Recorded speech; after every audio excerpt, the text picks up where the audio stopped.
Meu nome é Edgar Martins, eu estou mais uma vez aqui nessa mesa onde eu tenho recebido amigos, irmãos em Cristo que de alguma forma influenciaram a minha caminhada da fé, e eu tenho um prazer nesse momento de receber uma pessoa que me foi muito pedido no privado que trouxesse aqui para estar aqui compartilhando das suas histórias, das suas experiências e principalmente da sua música. Eu tenho o prazer de receber aqui Sérgio Lopes. Que prazer, irmão. Obrigado, Edgar, pela lembrança do meu nome. E a gente fez essa agenda com muito carinho. Foi um pouco difícil a gente ajustar a data que você queria no início, mas a gente conseguiu cruzar as agendas finalmente. É um prazer estar aqui compartilhando com você um pouco da nossa vida, da nossa história. Muito bom. O Sérgio, mais de 30 anos de carreira, 30 trabalhos gravados fora, a nova estrutura da música, nós temos muita coisa para conversar. Para a gente ordenar melhor nosso bate-papo, eu gostaria de começar do início, da onde veio a inspiração musical, essa questão do envolvimento com o evangelho, como de alguma forma isso afeta a sua música ou afetou naquela época, ainda quando jovem. Olha, eu descobri a minha vocação para música quando eu comecei a perturbar a minha mãe em casa, quando estava tocando a música no rádio, ela ia servir o almoço e eu começava a batucar na mesa, né? No ritmo da música. Tava tocando um samba, eu batucar, e minha mãe falava, para com esse batuque na mesa, menina. Eu não conseguia, era uma coisa incontrolável. E ali eu comecei a perceber que eu tinha ritmo. E comecei a prestar atenção nos instrumentos de música.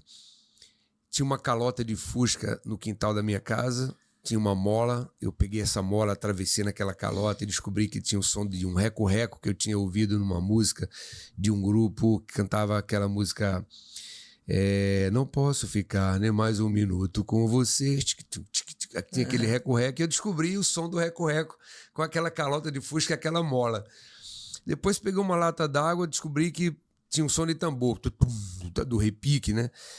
E comecei a juntar os amigos da rua com aquele reco-reco, aquele tambor, e a gente começou a cantar samba à noite, na calçada da nossa casa. A gente começou a cantar samba ali, e eu puxando o repique, ou então o reco-reco. Depois trouxe da fazenda do meu avô 2 chocalhos e criei um agogô ali, prendi os 2 chocalhos numa madeira e criamos o agogô. Então a gente já tinha ali o reco-reco, o repique, o agogô, e aí a vocação musical começou a surgir a partir da percussão, da minha tendência para ritmo, né? Eu era bom no ritmo. Pouco tempo depois é que aconteceu um fato inusitado de um primo meu. Eu era de uma família pobre e esse primo meu tinha uma família muito rica. Ele, percebendo que eu tinha vocação para música, ele aparece na minha casa com um violão. Aí eu falei para ele, o que é que eu vou fazer com isso? Se você fazer instrumento de batuque, de percussão. Ele falou, não, acho que você tem essa vocação para música e eu quero aprender violão. Aí ele deixou umas revistinhas de banca de jornal comigo para eu aprender a fazer as posições. E eu já não tinha problema no ritmo, então eu aprendi aquelas sequências, aquelas notas no violão e consegui encaixar no ritmo da música. E umas 3 semanas depois ele veio para começar a tomar aula comigo de harmonia. Olha só como... Olha. Em 3 semanas eu já estava com noções de harmonia, que antes era só percussão, só ritmo, agora é harmonia também. Qual era a tua idade, não sei? Essa época eu tinha uns 10, 11, 12 anos. Foi nessa faixa aí, entre 10 e 12 anos. Aí comecei a me enturmar com o pessoal da igreja. Eu frequentava a igreja congregacional de Campina Grande. Meu avô era zelador da igreja, então eu tinha acesso aos instrumentos de música da igreja quando ele estava lá. Era uma igreja muito grande, uma igreja que está lá em Campina Grande ainda, a Igreja Evangélica Congregacional Central da Rua 13 de Maio. Eu penso. E ali eu comecei a mexer no piano, no baixo, na guitarra, não tinha ninguém na igreja. Eu ali fui treinando, me acostumando com os sons de harmonia. E pouco tempo depois eu descobri que também sabia fazer música. Usando a harmonia do piano ou do violão, eu comecei a fazer música por mim mesmo, né? Minha primeira música foi essa aqui, a primeira música que eu fiz. Na verdade, não era evangélica. Eu apenas usei os instrumentos da igreja para aprender a harmonia. Sim. Mas não era uma música evangélica, uma música que eu fiz para participar de um festival estudantil na escola. Seu doutor, eu sou um pobre empregado, vim aqui preocupado, reclamar do meu patrão. Há mais de um ano que ele me fala. Mais de um ano que ele me fala.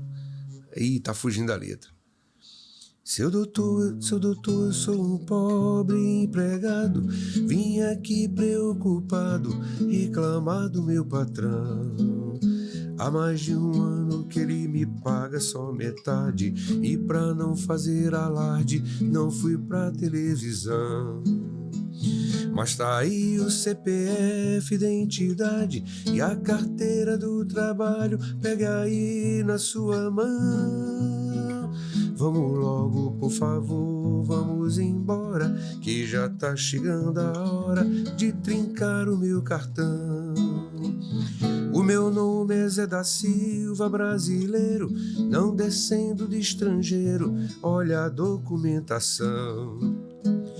Trago a documentação bem escondida, só falta a folha corrida que eu perdi na lotação. Mas tá aí o CPF, identidade e a carteira do trabalho, pega aí na sua mão.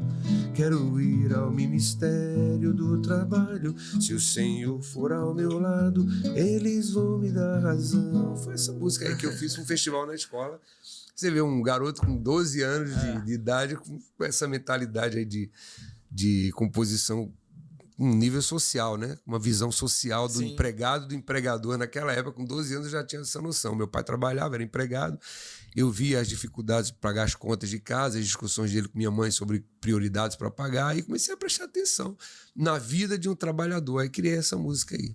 Muito bacana. Você é de Campina Grande. Sou de Campina Grande. Bacana. A minha infância foi praticamente junto com a Elba Ramalho. A Elba Ramalho frequentava um lugar chamado Buracão, lá em Campina, que era um boteco. Ela deve ter uns 10 anos a mais que eu. E eu ia lá para ver o baixista dela tocando, né? E aí, um dia ela anunciou que ia pro Cassino do Chacrinha, lembra disso? Lembro. Era uma sexta-feira. Toda sexta-feira ela tocava nesse bar chamado Buracão, lá em Campina Grande. E numa sexta-feira ela anunciou que ia pro Chacrinha. E a gente aplaudiu de pé na hora e tal. Assistimos o programa no domingo, ela cantando, só que ela nunca mais voltou para aquele bar de novo. Foi e ficou. Arrumaram um lugar para ela aqui no Rio, aqui mesmo ela começou a morar e a carreira dela foi embora. O que me chama muita atenção, que eu já recebi nessa mesa aqui alguns irmãos de Cristo também nosso, e as histórias, elas se repetem. Porque a história do Eli, também a família dele era zeladora da igreja, e ele ia para dentro da igreja. Do Eli Soares. Eli Soares. E ele ficava mexendo nos instrumentos. O Marcos Salles também tem uma história. Então, assim, às vezes a gente não tem noção como o incentivo, algo que vem tão natural, que de alguma forma até missional, que o Senhor põe na vida da gente, e a gente até, de alguma forma, trava uma criança, impede que uma criança tenha contato com o instrumento. Você vê que você começa com isso muito jovem e com 12 anos já estava compondo. Eu estava compondo. Então, assim, como que é a história, né? E como que é o processo. Como é que Deus, por vezes, permite assim, que algumas coisas brotem na gente, vem do alto, e às vezes a gente, humano, não tem essa percepção. Portanto, você mãe, você pai, se teu filho começar a pegar os baldes, começar de bateria, fizer bateria em casa, lata de marmelada, incentiva, lata de marmelada, deixa ele criar asa e ir embora. Deixa ele criar asa. E você também se inscreva no nosso canal. Se você não é inscrito aí no meu canal, Edgar Martins Júnior, inscreva, divulga esse link e incentive seu filho nessa bagunça. Por um dever de justiça, tem que absolver a minha mãe aqui, porque quando ela viu que eu levava jeito, ela parou de pedir para eu batucar. Só ficava incomodada, mas não me pedia mais para parar de batucar. Até que eu comecei a criar os instrumentos de música e a música começou a entrar de vez na minha vida. E uma outra coisa interessante, que naquela época a gente não tinha a música cristã, a música evangélica tão disponível. E aí a referência era, você cantou aí, Trem das 11, exatamente, era o nome da música, e tinha outros cantores que acabava a referência vindo de lá. Mas como sua mãe, de alguma forma, ela te encaminha, te leva para os caminhos do Senhor, você também acaba, de alguma forma, tendo o teu contato também com o evangelho, e isso foi transformador, e olha quantas pessoas foram também transformadas a partir da sua música, por uma decisão da sua mãe, em levar vocês para a igreja, levar para o caminho e de alguma forma apertar para estar ali. Isso também é uma outra coisa que eu vi que se repetiu por muitas vezes também. Eu lembro que quando eu comecei a tocar aqueles instrumentos de percussão, tocava muito no rádio uma música chamada Trem das 11, que é essa que eu comentei contigo aqui.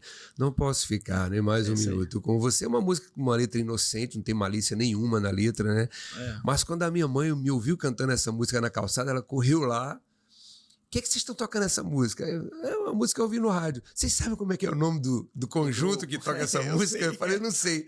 Demônios da Garoa. Aí eu parei de tocar a música. Era muito ligado nessa coisa da igreja e tal. Aí quando eu descobri que o nome do grupo era Demônios da Garoa, poxa, uma música tão bonita com um nome tão horrível desse para o grupo. Aí comecei a ver outras músicas do Originais do Samba. Tinha um grupo também chamado Originais do Samba. Também lembro. Que tinha uma música que eu tocava muito ali na calçada com os meus amigos, era Assassinar o Camarão. Aí começou a tragédia no fundo do mar. O caranguejo levou preso o tubarão, Siri sequestrou a sardinha, tentando fazer confessar. Muito legal isso aí. E eram essas músicas inocentes daquela época, não tinha malícia, né? E a gente podia ouvir sem se preocupar com o que existe hoje na música, que houve uma promiscuidade que invadiu a criação dos compositores e hoje tem muita malícia nos sambas, sempre letras ambíguas, muita sexualidade nas letras, mas naquela época era uma coisa meio inocente mesmo. Não há dúvida. E outra coisa que chamava atenção é isso que nós falamos, era a única música que tinha disponível também, né? Quando a gente pensa em rádio, outras coisas mais. E aí você entra na Marinha, fuzileiro naval. Com qual idade que você entra e começa, porque assim, não tinha nenhum apontamento ainda e nem pensamento, nem pensar em viver de música. Esse negócio da Marinha, deixa eu te falar como é que começou isso. Eu era apaixonado por uma menina chamada Solange. Eu tinha 17 anos e ela tinha 21. E eu era louco pela Solange, apaixonadíssimo, arriado dos 4 pneus, como se fala. E nós começamos a namorar. E o ex-namorado dela começou a dar em cima dela de novo, querendo ela de volta. E ele era paraquedista. Aí eu resolvi fazer paraquedismo também, porque ela apreciava, né, os saltos de paraquedas dele e tal. Aí eu entrei para o Clube de Paraquedismo em Campina Grande, lá em São José da Mata. Quem é de Campina Grande está me ouvindo agora, sabe onde é. E me tornei paraquedista civil, né? A gente mesmo que dobrava o paraquedas, porque no paraquedismo militar tem um dobrador e você já equipa o paraquedas com alguém que dobrou que você não sabe nem quem é. Você não pode saber quem dobrou teu paraquedas. Enfim, aí... como eu cheguei no nível dele, eu quis passar. Aí quis ser paraquedista fuzileiro naval. Caraca, ia ser o máximo. Eu via só nos filmes aqueles paraquedistas fuzileiros e tal. Aí eu falei pro pessoal do Aeroclube que ia prestar concurso para entrar para a Marinha, para ser fuzileiro naval paraquedista.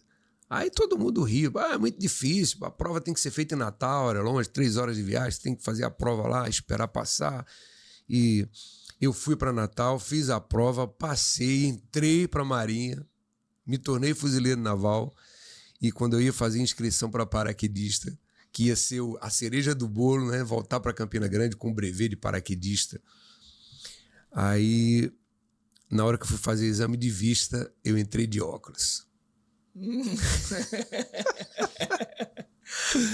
Cara, era o sonho da minha vida e por causa daquele óculos eu não consegui fazer o curso de paraquedismo militar. E provavelmente, né, perdeu a Solange ainda, hein?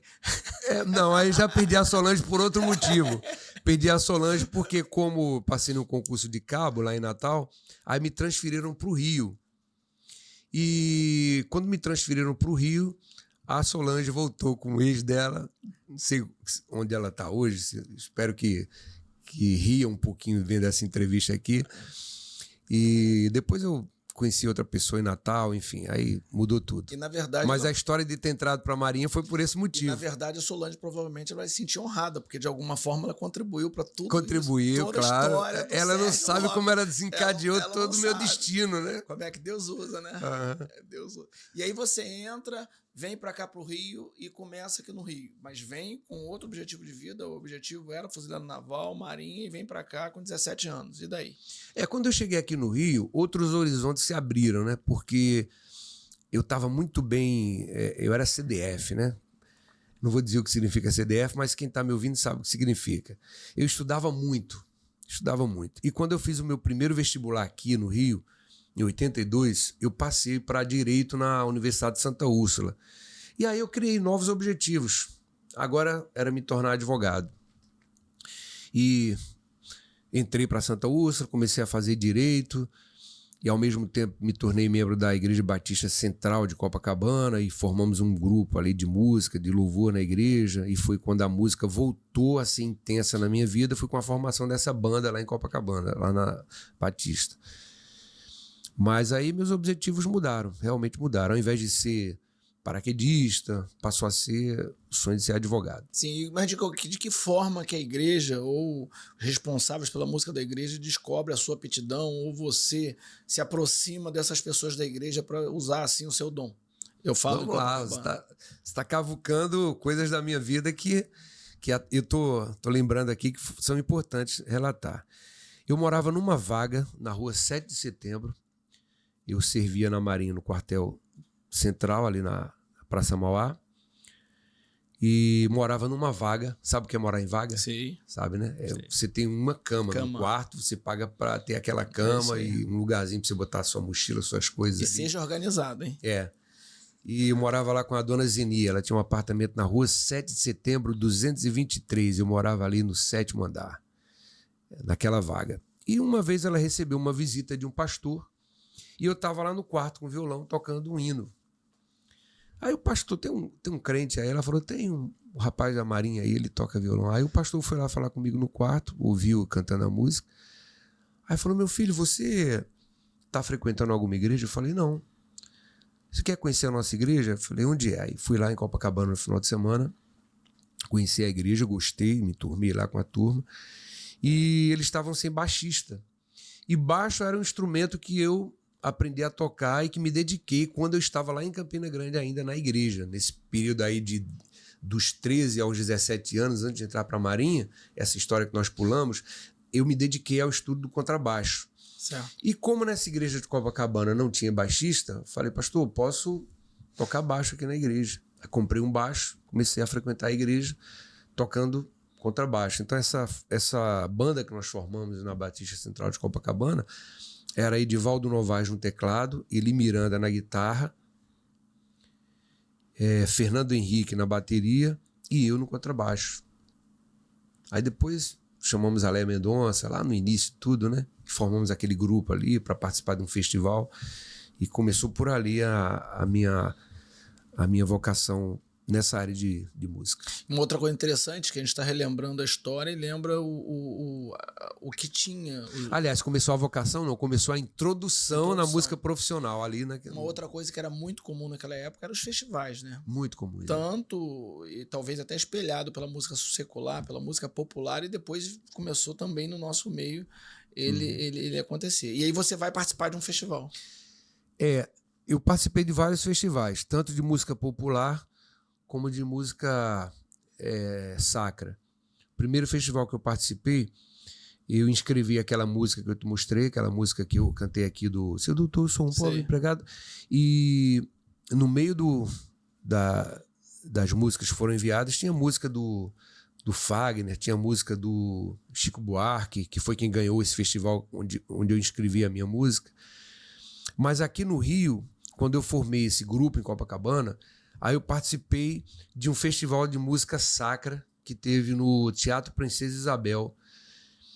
Eu estava passando de ônibus, vi escrito um cartaz grande no poste lá, primeiro Festival Nacional de Música Sacra, envie sua música para a caixa postal número tal. E ali eu anotei tudo, peguei uma fita cassete, e para muita gente que está ouvindo agora, talvez não sabe o que é fita cassete, mas era uma fitinha que você pode colocar aí no Google, aí, fita cassete, o que é? Você vai ver o que é. Eu gravei nessa fita cassete uma música, mandei para essa caixa postal, recebi um telegrama dizendo que a música tinha sido classificada e que eu deveria estar no dia tal, lá no teatro, para apresentar a música para a plateia. E aí, quando eu cheguei no teatro com o pessoal da igreja, que a gente ia fazer a execução da música, foi que eu descobri que era um festival católico. E não tinha mais ninguém evangélico naquele festival, só tinha gente. E o tecladista chegou para mim e falou, caramba, isso aqui é um festival católico, tá cheio de padre aí no corpo de jurados. A gente vai ser enxotado daqui. Falei, vamos ver se vão chamar a gente. Aí sentamos lá no meio da plateia, como todas as outras bandas também sentaram. E daqui a pouco vem alguém da produção e fala pra gente se preparar e ir pro camarim, porque a gente seria a terceira banda a ser chamada depois da que estava tocando ali naquele momento. Aí nós fomos pro camarim ainda meio ressabiados, desconfiados, será que vão mesmo quando descobriram que a gente é evangélico, que a gente é batista? Tudo aconteceu normal. De repente a moça lá, a apresentadora, chama, e agora a gente vai ouvir a música Agora Posso Crer, com Sérgio Lopes. Aí entramos no palco, cada um pegou seu instrumento, e eu comecei a falar sobre a letra da música. Essa música, que você encontra no YouTube hoje com o nome de O Centurião Romano, ela fala exatamente do momento em que o centurião romano fala para Jesus, depois que Jesus morre ali na cruz e toda a natureza se manifesta, os sepulcros se abrem, o céu escurece, aí o centurião fala, verdadeiramente esse homem era filho de Deus. E foi baseado nessa palavra desse centurião que eu fiz essa música chamada Agora Posso Crer, que mudei depois o título para O Centurião Romano. E quando eu comecei a falar sobre isso, o tecladista ficou apavorado, porque ele falou, além da gente ser batista, Sérgio Lopes ainda vai querer pregar o evangelho para os padres, a gente vai ser enxotado mesmo daqui. Rapaz, você acredita que nós fomos em primeiro lugar? Fomos em primeiro lugar. Eu ganhei um violão, um troféu, não tinha nada de grana, nada disso, era um troféu e um violão, o primeiro prêmio. Mas só que ali na plateia estava alguém que Deus tinha colocado também para direcionar o nosso destino ali, que era o dono das aerobarcas que fazem aquele trajeto Praça 15 Paquetá. Ele estava lá assistindo. No final, naquele bate-papo do lanche, eu com o troféu na mão, o violão, aí ele perguntou pra gente, vocês já gravaram algum disco? Não, nunca gravamos, nós nunca pensou nisso. Vocês querem gravar um disco? Poxa, o sonho de todo músico, todo cantor é gravar um disco. Na época era vinil ainda. Hoje qualquer pessoa grava, mas naquela época tinha que ser contratado por uma gravadora que ia investir no vinil, né? E ele nos convidou para isso. Aí nós gravamos o primeiro disco no estúdio Havaí, um estúdio que tem do lado da Central do Brasil, que na época era muito frequentado por escolas de samba. Eles gravavam os enredos do carnaval nesse estúdio, era um estúdio grande, estúdio Havaí. E ali começou. A minha carreira profissional começou naquele disco, a partir desse convite do dono da Aerobarcas, que pagou a gravação do nosso primeiro disco lá no estúdio Havaí. O disco se chama Meu Grande Eu Sou. Com certeza está nas plataformas digitais. Uma outra similaridade do que você está falando com outros que passaram aqui nessa mesa é exatamente isso. Por vezes é o fato do reconhecimento, como Deus provê, como Ele ajusta, como Ele põe as pessoas no lugar certo, para o momento certo. Foi assim com todos os outros. Então, assim, por vezes a gente quer levar na força do nosso braço, a gente quer arrombar a porta, mas na verdade, quando isso vem do alto, quando é de Deus, de fato, Ele ajusta toda a situação para que as pessoas que precisam estar ali para ouvir estarão. Ele vai ajustar o cenário para isso, né? Isso aí é uma coisa impressionante, como é que os movimentos de Deus são concatenados, né? Para ele conseguir os objetivos dele. Ele vai nos guiando a nossa vida por caminhos que a gente desconhece, que a gente não sabe. Eu não sabia que era um festival católico, não sabia que o dono da Aerobarcas ia estar ali, eu não sabia que ia gravar um disco no Havaí, que era um estúdio disputado por escolas de samba, caríssimo estúdio na época, um dos estúdios mais fortes do Rio. E de repente eu, um soldado fuzileiro naval, com um salário que mal dava para pagar a minha vaga onde eu morava, estou gravando nos estúdios, e um dos estúdios mais caros do Rio, e a carreira começou a acontecer ali, o direcionamento, né? E aí você se aproxima dali de mais ou menos de 85, 86, até você começar a atuar no Altos Louvores. Como é que foi aí a... Não, esse grupo que ganhou o festival... Já era a formação inicial do Altos Louvores. Do Altos Louvores, só não tinha um nome Altos Louvores ainda. Mas era o grupo... Mas esse festival já era ali em 85, 86? Esse festival... Porque aquela... Não, esse festival foi em 83, 83. Porque Pra Onde Vão as Aves foi em 86, não foi, mais ou menos? Foi. Não. 85, 86? Para Onde Vão as Aves? É. Ela foi lançada no ano em que ela foi feita. Então, ela foi lançada em 88. 88. Que foi no mesmo ano que eu fiz a música. Eu morava em Ipanema nessa época. Eu fiz essa música nas Pedras do Arpoador, no final de tarde. E naquele mesmo ano, ela foi lançada. Então, acho que é 88. Como é que foi a história dessa música? Eu ouvi uma vez algo parecido. Algo parecido, não. A história dela em algum lugar. E eu achei muito interessante. Quando eu chegava do quartel, no final da tarde, Edgar, eu ia para as pedras ali com meu violão, porque tinha um lugarzinho que eu descobri ali que eu ficava completamente isolado. Atrás de mim tinha pedra e na frente tinha o mar. E eu levava meu violão para lá, ficava tocando ali, fazendo música ali, levava só um caderno, uma caneta e o violão para aquele lugar. E teve um dia que eu vi umas gaivotas passando e já estava quase escurecendo. E eu fiquei olhando para aquelas gaivotas, contemplando o voo delas. E o sol já tinha ido embora, a noite realmente já estava caindo. E eu fiquei olhando, elas foram sumindo, e eu fiquei esperando elas darem a meia volta para voltar para a orla.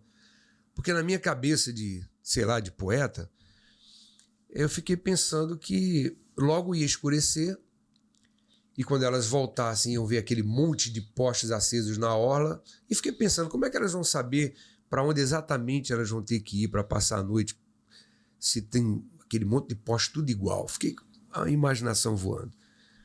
Só que elas não voltaram. Eu fiquei esperando elas darem a meia volta e voltarem, escureceu e eu não vi elas voltando. Aí minha mente guardou essa cena e alguns dias depois eu tive um sonho. E no sonho, o meu inconsciente tratou de responder a minha questão. No sonho, elas não voltavam.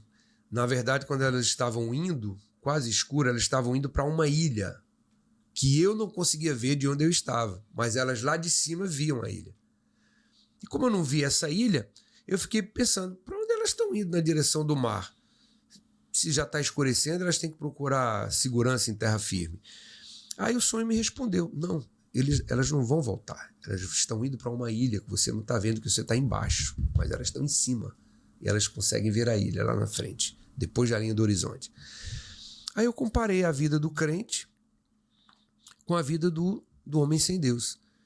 É exatamente como isso. O homem sem Deus ele está embaixo e o crente está lá em cima, nas alturas. Nós fomos chamados para ser águias, né? Os que esperam no Senhor renovarão suas forças, subirão com asas como águias. Então nós somos chamados para ser águias. A gente está em cima. E de cima a gente consegue ver uma ilha que eu dei o nome de Jesus. E o homem que está embaixo, que não subiu ainda, ele não consegue ver essa ilha. Aí eu fiz essa comparação e daí surgiu essa composição. Vamos dar uma relembrada na lei. Para Onde Vão as Aves? Ainda alto louvores. Frente ao mar no crepúsculo eu pude contemplar um bando de aves marinhas no último revoar e o encontrar horizonte sem nem se preocupar se quando a noite chegasse teriam onde pousar. Meu rumo também era assim, não ter para onde ir, não ter certeza de voltar, não saber se tinha onde chegar. Eu queria ir com as aves e saber onde elas vão chegar.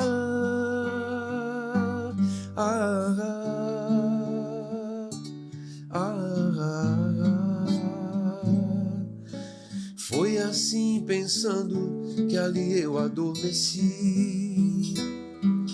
Sonhei que existia uma ilha e o mistério conheci.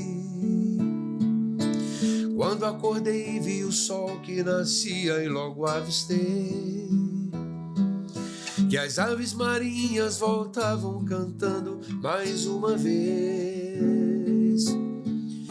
Meu rumo então eu achei, Jesus Cristo eu encontrei, Ele é a ilha onde vou chegar. Se a noite em trevas me deixar, vou continuar voando, ele é a ilha onde vou chegar. Ah, ah, ah. Cara, essa música conseguiu ser a música mais tocada na Rádio Melodia em 1989. Eu acabei ganhando um troféu de primeiro lugar num evento que foi feito no Maracanãzinho. Na época, o Francisco Silva e o Harold de Oliveira andavam juntos, né? E esse evento foi eles que fizeram. E eu recebi ali no Maracanãzinho o troféu de primeiro lugar, por causa dessa música. É linda, né? E depois dessa música, que tá nesse primeiro trabalho, vem o segundo trabalho do Altos Louvores, se eu não me engano, aquela música Brilhante, né? Veio naquela... Foi essa música aqui.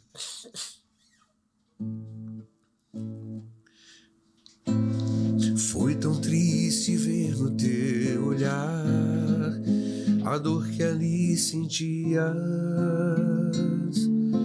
como troca por tão grande amor, te cravaram numa cruz. Ninguém mais poderia, além de ti, perdoar os meus pecados,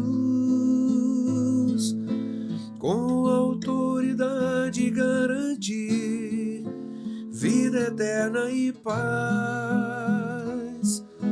Mas a cruz não conseguiu vencer o autor da minha vida.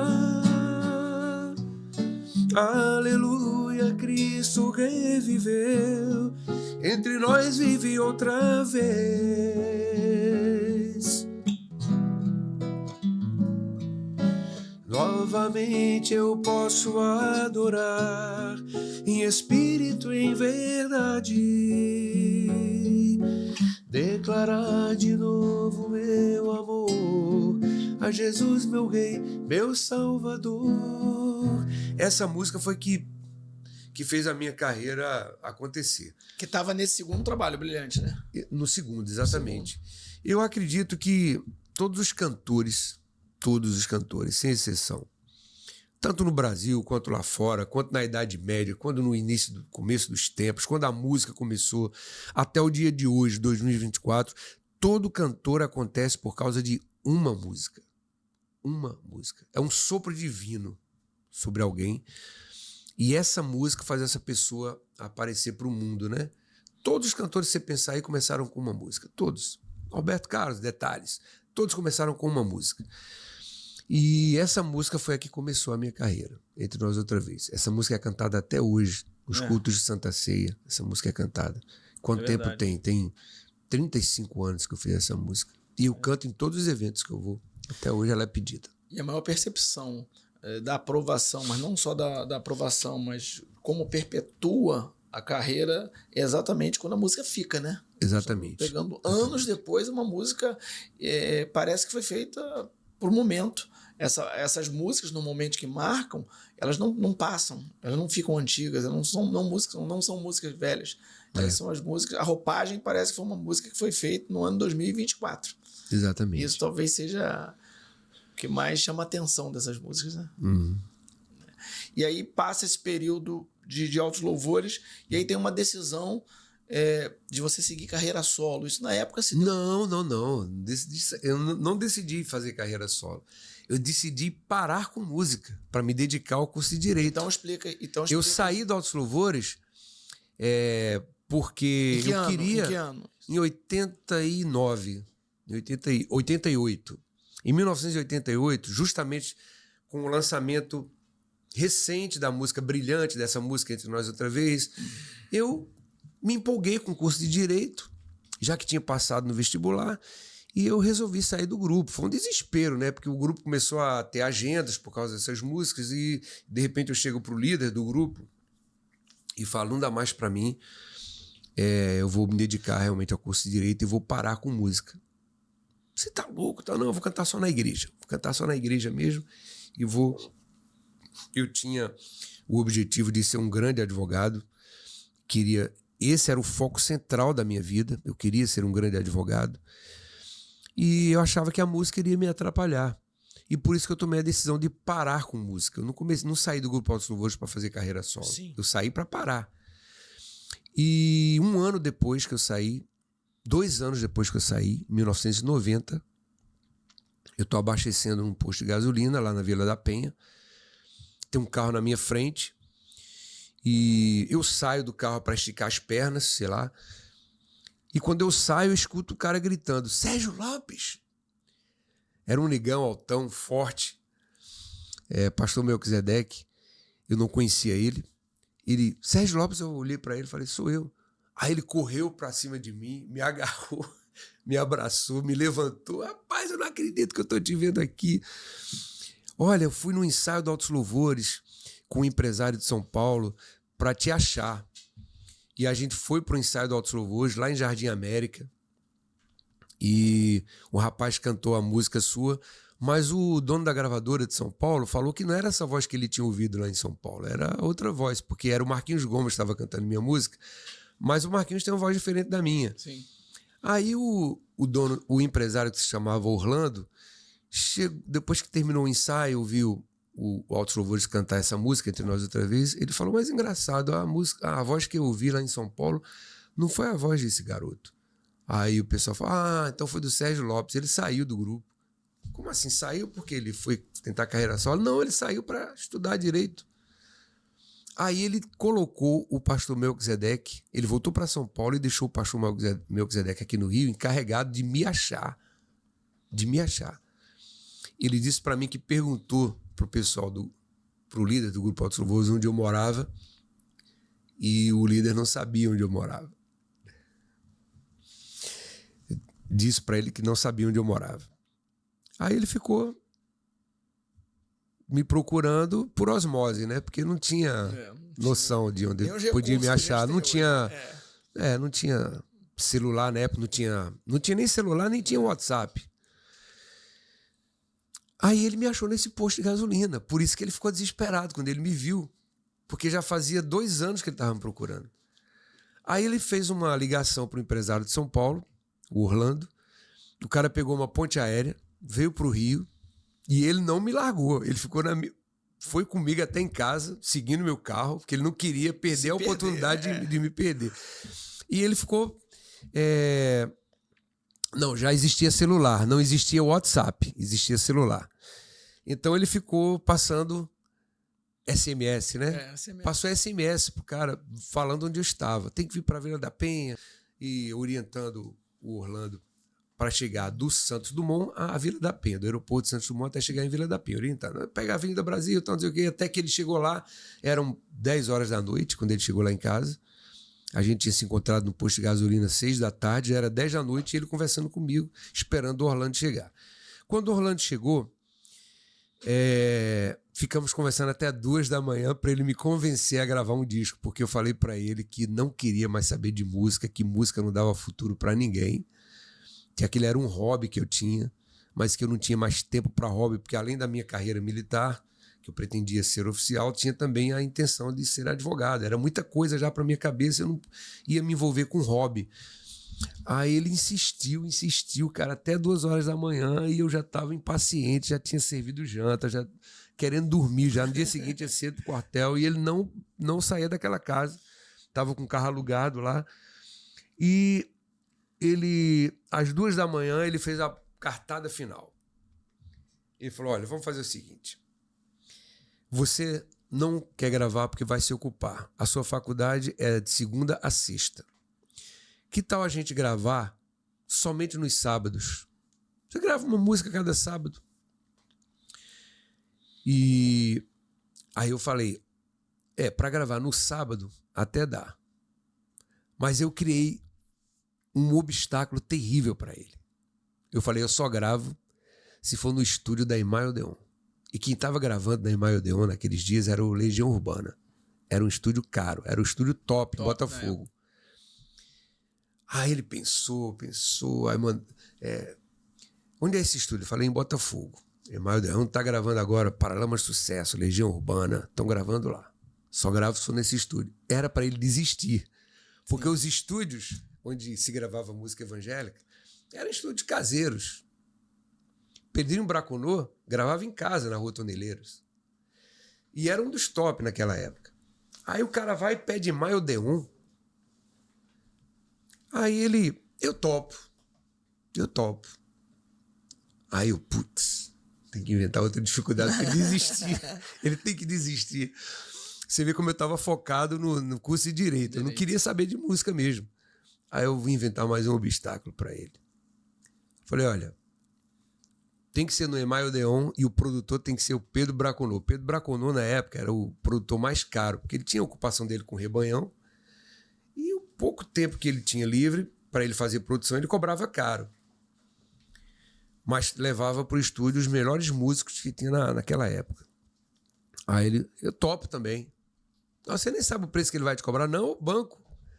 Aí eu falei, bom, Emael Odeon, Pedrinho Braconô e a gravação somente aos sábados. Só aos sábados. Tá bom, vamos fazer.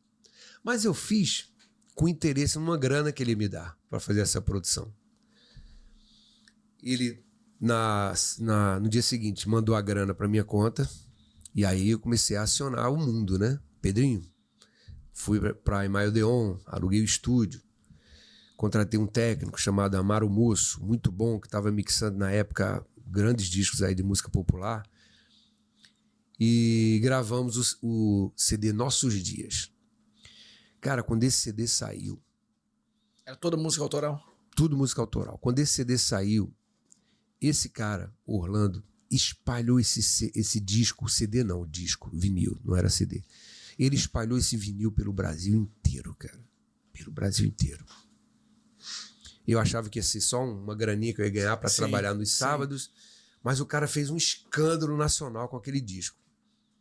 Botou o disco em rádio secular do Nordeste, botou em Porto Alegre, botou em Curitiba, botou em São Paulo, botou aqui no Rio. Na época estava começando a Rádio Melodia, ele bancou pro disco tocar na Rádio Melodia. E nesse disco estava a música que foi o sopro de Deus na minha vida, que eu te falei. Mas a cruz não conseguiu vencer. Estourou esse disco por causa dessa música. Aí, meu amigo, começaram a surgir convites para mim. Só que não eram mais convites para cantar em igreja a troco de um lanche, que era isso que acontecia na época que eu estava no Nosso Louvor. A gente ia cantar, se sentia o tal porque estava tocando, e no final tinha o quê? Um lanche, uma janta, É isso aí. ou então um McDonald's, um Bob's, e aquilo era o nosso cachê. Só que começaram a chover ligações, tipo, 5 mil para você cantar aqui, 10 mil dá para você vir? Aí você... Ai, peraí. Aquilo que você falou que não dava futuro. Eu tinha falado que não dava futuro, eu tô começando a repensar agora. Peraí. Aí eu comecei a levar a sério. Aí comecei a viajar nos finais de semana. Continuei firme na faculdade, segunda a sexta, não abria mão, estava focado. Mas na sexta-noite eu já viajava, de madrugada, que naquela época eu assistia a última aula na faculdade, terminava às 10 horas da noite, já tinha um voo marcado para 2 da manhã. Coisa que eu não faço hoje mais. Mas tinha um voo marcado para 2 da manhã. E eu, cansado, estourado, saía daquela vaga onde eu morava, ia para o aeroporto. E assim... Isso agenciado normalmente por ele? Por ele que Não, ele já estava fora, era contrato direto comigo. Com conta própria, você lá... Com conta própria. O primeiro contrato, por exemplo, foi em Recife. Foi a primeira vez que eu andei de avião na vida. Primeira vez, foi para Recife. A primeira vez que entrei no aeroporto, igual matuto, não sabia para onde ir, não sabia o que era check-in, não sabia o que era nada disso. Bagagem. E foi para Recife, né? Foi o meu primeiro evento profissional com cachê pago. Foi no Colégio Americano Batista. Eu fui chamado para fazer um show às 4 da tarde no Colégio Americano Batista. Só que lutou. Aí os caras me pediram, pelo amor de Deus, no camarim para eu fazer outro show às 7 da noite. Você vê, os ingressos todos vendidos pro show das 4. Ia ser feito um outro às 7 da noite. E eu topei, porque eles iam pagar mais um cachê. Eu topei na hora. Aí fiz um show lá no Colégio Americano Batista às 4 da tarde, às 7 da noite. E no dia seguinte, já quando eu estava planejado para eu voltar para o Rio, já tinha um contrato com uma igreja grande de Recife que queria que eu cantasse lá também. E o pessoal da produção teve que adiar o voo para o outro dia para eu fazer esse show. E ali começou. E eu comecei a perceber que dava grana, comecei a ganhar muito dinheiro naquela época, nos finais de semana. E isso interferiu na minha decisão de parar a faculdade, trancar o curso de Direito e me dedicar integralmente à música. Nesse primeiro trabalho, então, a expectativa foi apenas atender ao insistente pedido deles e enxergar uma possibilidade de ganhar uma grana. Eu, obviamente, vou fazer o melhor que eu posso, mas dentro do meu horário vago, dentro do meu tempo, dentro da minha possibilidade. E aí você é surpreendido, porque Deus faz essas coisas, porque Deus que prepara, Deus que pôs ele para te achar ali no posto de gasolina, foi Deus que possibilitou te achar, Deus já estava preparando tudo isso e você foi surpreendido porque não tinha... Você vê que eu ofereci resistência, né? Sim, muita, né? Eu tentei fazer o cara desistir, mas ele estava obstinado. Eu acredito que já era Deus que estava ali direcionando o que você botar. Não sou eu dúvida, que estou na frente disso. Se você botar, esse cara vai pagar, porque eu vou convencer ele a pagar. Inclusive a própria música, o que aconteceu com a música foi Deus usou a música para abrir o caminho, Deus usou a música para fluir. Aí agora você é chamado para fazer o segundo trabalho. Aí agora a expectativa já muda, né? Agora você fala o seguinte, pô, isso aqui é bom negócio, Deus está me usando como instrumento, porque provavelmente nessas aparições suas, nessas viagens, você também começa a sentir que há uma instrumentalidade sua através de Deus, Deus te usando para poder de alguma forma mover pessoas, mover os lugares, pessoas indo, pessoas pedindo para vou ficar mais uma vez. Então você sente que naquele momento está sendo usado de fato, né? Exato. Senti, e realmente quando veio o segundo trabalho eu já fiz com convicção. Sabia que tinha um direcionamento de Deus naquele trabalho. Foi feito pelo Pape, um peruano que morava em Anchieta, tinha um estúdio muito bom lá também. Aí eu já fiz menos imposições à gravadora, porque agora eu já estava percebendo que a gravadora era o ponto mais tranquilo de tudo aquilo que estava acontecendo. Era o ponto menos relevante. O mais relevante era a quantidade de cachês que eu recebia por causa daquelas gravações. A gravadora já me pagava naquela época, direitos autorais, né? Tinha um percentual contratual de tudo que vendesse dos discos, 20% era meu e 80% era dele. Só que os shows era 100% meu. Então, eu comecei a facilitar a vida da gravadora, porque ela me dava projeção, a projeção me dava agenda. Sim. E a agenda era minha, não era deles.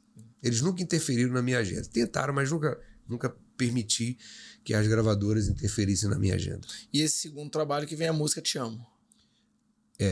Exatamente. Na época, essa música e a música Libertação, que essa aqui, foram as mais tocadas.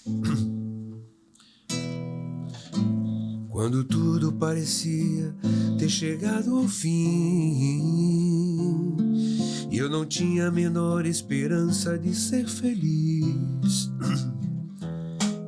tempestades de dor e tristeza que eu enfrentei destruíram os sonhos e planos que eu construí. Quantas noites me ajoelhava sem poder falar. Eu não tinha coragem nem forças para falar com Deus. Mas um dia ouvi sua voz me falando: não temas. Não há dor que na cruz eu não tenha vencido por ti.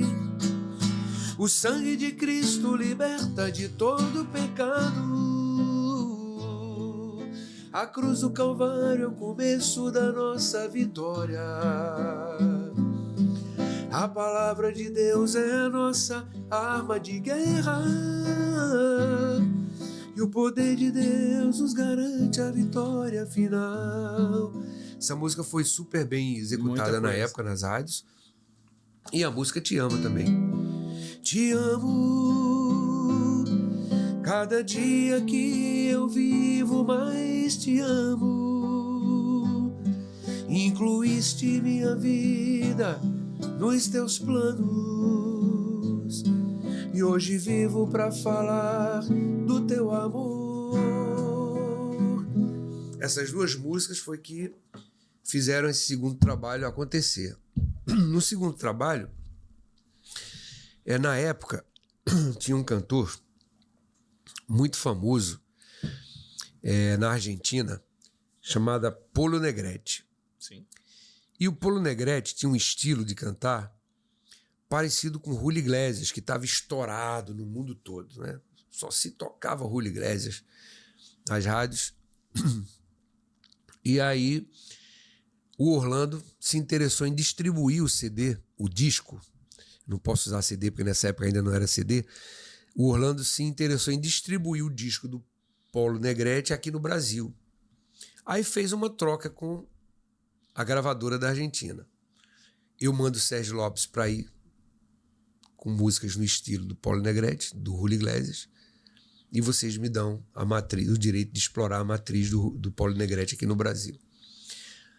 Aí ele fez esse acordo com a gravadora, depois ele me chamou para conversa. Aí falou: Sérgio, eu preciso que você fale umas músicas, que você faça umas músicas aí no estilo do Julio Iglesias. Como assim? Porque eu vou trazer um cara para cá que tem esse estilo estourado lá na Argentina, eu vou mandar você para a Argentina, mas se você for com seu estilo daqui, você não acontece lá. Mas se você for com o estilo do Paulo Negrete para a Argentina, você acontece lá. E o Julio Iglesias é unanimidade mundial. Então quem tá nesse estilo aí vai se dar bem. Aí eu fiz 2 músicas no estilo do Julio Iglesias, que foram Louvor Ritmado. Quero cantar um louvor ritmado. O nome da música é esse mesmo. E uma outra, tá me falhando a memória agora o nome da outra música.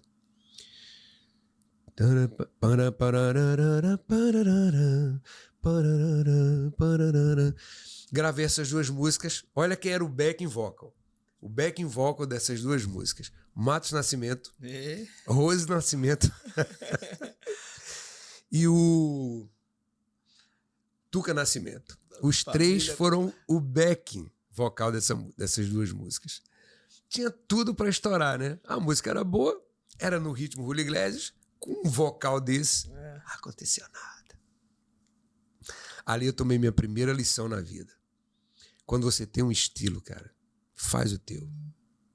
Não procura imitar ninguém, que tu vai dar com os burros, não. Porque o original já existe. Você vai ser apenas uma imitação. Então, como eu fui iluminado por Deus naquele disco, ao invés de fazer o disco todo no estilo do Julio Iglesias, que foi o que ele pediu, que ia ser um fracasso, Deus me direcionou a gravar Te Amo e Libertação. E foi o que aconteceu. Ao invés de acontecer as músicas no estilo Julio Iglesias, que estão aí nas plataformas, para quem quiser ver, no YouTube, Louvor Ritmado e a outra música, que eu não lembro agora, estão aí. Mas não aconteceram. O que aconteceu foi justamente o meu estilo. Ali eu tomei a primeira lição. Nunca saia do seu estilo. Seja sempre você mesmo. Eu lembro que eu fui contratado pela Sony. O Maurício Soares estava na Sony nessa época, contratando todo mundo que tinha peso naquela época. Contratou Catedral, Chile Carvalhais, contratou Lázaro, Damares. Aí ele me chamou lá. Aí quando eu mostrei as músicas pro Maurício Soares, que é um cara muito bom, especialista nesse mercado, gosto muito dele, meu amigo, ele me falou uma coisa que ele pensou que estava me depreciando, ele estava me elogiando sem perceber. Quando eu mostrei todas as músicas para ele, ele com aquela visão de inovar na música gospel, nacional, mudar tudo, que era essa a cabeça do Maurício, e ele tem cacife para isso. Aí quando ele ouviu meu repertório, falou: mas tá muito no estilo Sérgio Lopes, né? Nossa, ele não sabe a massagem que ele fez no meu ego ali. Aí eu falei: é mesmo? Aí você falou: tô no caminho, agora eu tenho uma marca. Não, o que eu pensei? Agora eu tenho um estilo. Agora eu tenho um estilo. Eu tenho um estilo. Ele me elogiou sem perceber. Sem perceber. O que ele queria era que eu fizesse uma música mais contemporaneizada. E eu não quis me adequar. Eu quis continuar na minha por causa da lição que eu aprendi com o segundo disco. Daquele negócio que eu fiz lá com música do Julio Iglesias, que isso foi em 91, e agora eu estou em 2015, na sala da Sony Music, e eles falam para mim: isso é muito estilo Sérgio Lopes.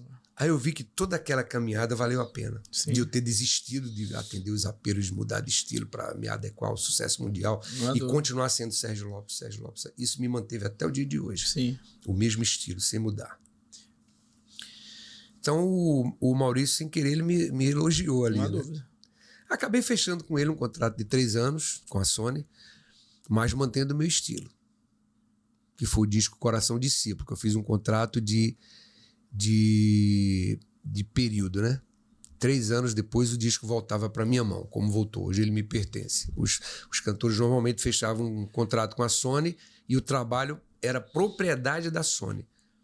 E eu fiz como que um arrendamento. Falei, vou pegar esse trabalho inédito, vou dar na mão de vocês, mas daqui a 3 anos eu decido se continuo com a Sony ou se pego o trabalho de volta. O Maurício topou, e quando passou os 3 anos eu preferi trazê-lo para minha carreira independente. Essa questão que você está falando é uma lição, né? Porque por vezes a gente tenta de alguma forma se moldar a uma referência, a quem está dando mais certo, ou até inovar, ou até se remodelar, e na verdade a gente deixa de construir uma marca, um legado, deixar uma referência, porque a gente aí começa a perder referência, né? Porque a pessoa te olha e não sabe mais para que lado você está indo, né? Você, deixa eu te perguntar uma coisa, e você tem propriedade para me responder isso. Normalmente, a tua canção, a tua música, ela é muito robusta. Ela é poética, ela tem assim, essa marca. As letras são muito bíblicas. Só tem que você tem, principalmente na época do disco, até mesmo o CD, você tinha uma obrigatoriedade de fazer uma determinada quantidade de canções para poder incorporar, fechar o trabalho para poder lançar. Normalmente, depois de uma determinada experiência, diferente do primeiro trabalho que você fez para atender uma demanda e ganhar um dinheiro, mas depois você consegue ter uma percepção quais são as músicas fortes, quais são as músicas para se trabalhar, ou de quando em vez já aconteceu ao contrário, você está com uma música que você acha que vai estourar e ela não acontece, e aquela música lá da ponta, ela que desponta. Acontece isso direto comigo. Não sei se com outros cantores também, eu não sei se com os que estão na vanguarda aí do Spotify, do YouTube, acontece isso. Mas comigo acontece muito, de eu achar que uma música vai fazer sucesso e uma que eu não estava dando muito valor, é ela que acontece. Por exemplo, a música O Lamento de Israel. Chora Israel. Essa música eu fiz para encher linguiça, botar no final do disco. Quando eu gravei essa música, ela foi a 9ª faixa. A pessoa, para ouvi-la, tinha que ter ouvido as 8 primeiras. E naquela época, os sucessos eram a primeira faixa, que era para prender logo o ouvinte ali no disco. Aí botava... Como não tinha muita esperança que essa música desse certo, eu coloquei ela lá no final. E é uma das músicas... Foi a 9ª música. Foi a música que fez o trabalho estourar. Impressionante. Sim. Os programadores de rádio acharam essa música. Quando eles receberam o CD, que já era CD nessa época, eles foram ouvindo faixa por faixa e chegavam nessa, essa aqui que eu vou tocar. E essa música tinha um projeto de Deus nessa música, que nem eu sabia qual era o projeto. Porque a gente é levado, muitas vezes, a gente pensa que é levado por uma inspiração nossa, que a gente criou aquela ideia, mas a gente não sabe que é Deus que está trabalhando no nosso cérebro, na nossa mente, fazendo a gente produzir aquilo, porque é o interesse dele que aquilo exista. E essa música, ela foi responsável por aproximar no Brasil os cristãos dos judeus. Essa música teve um propósito. Incrível. E veja que na hora que eu estava compondo, essa música surgiu em 15 minutos. Eu nunca fiz uma música tão rápida como o Lamento de Israel. Você cantou essa música, inclusive, em outra língua já, né? Ela foi gravada já em francês, pelo Cris Duran. Foi gravada em italiano, uma canção belíssima de uma cantora que me passaram o áudio, ficou uma coisa linda. Eu gravei ela em hebraico, em português, em inglês e espanhol. Mas eu não tinha nem noção do que essa música ia causar. Toca ela pra gente, senão ele vai brigar comigo depois. Senão depois você fala, pô... Quando em cativeiro te levaram de Sião e os teus sacerdotes prantearam de aflição, foi como morrer de vergonha e dor. Caminhava triste o povo forte do Senhor a Jerusalém, porque deixaste de adorar o Deus vivo que em tantas batalhas te ajudou. Chora Israel num lamento só, Talvez Deus se lembre do bichinho de Jacó. Chora, Israel. Babilônia não é teu lugar. Clama ao teu Deus, ele te ouvirá. Do inimigo te libertará. Chora, Israel. Babilônia não é teu lugar. Clama ao teu Deus, ele te ouvirá. Do inimigo te libertará.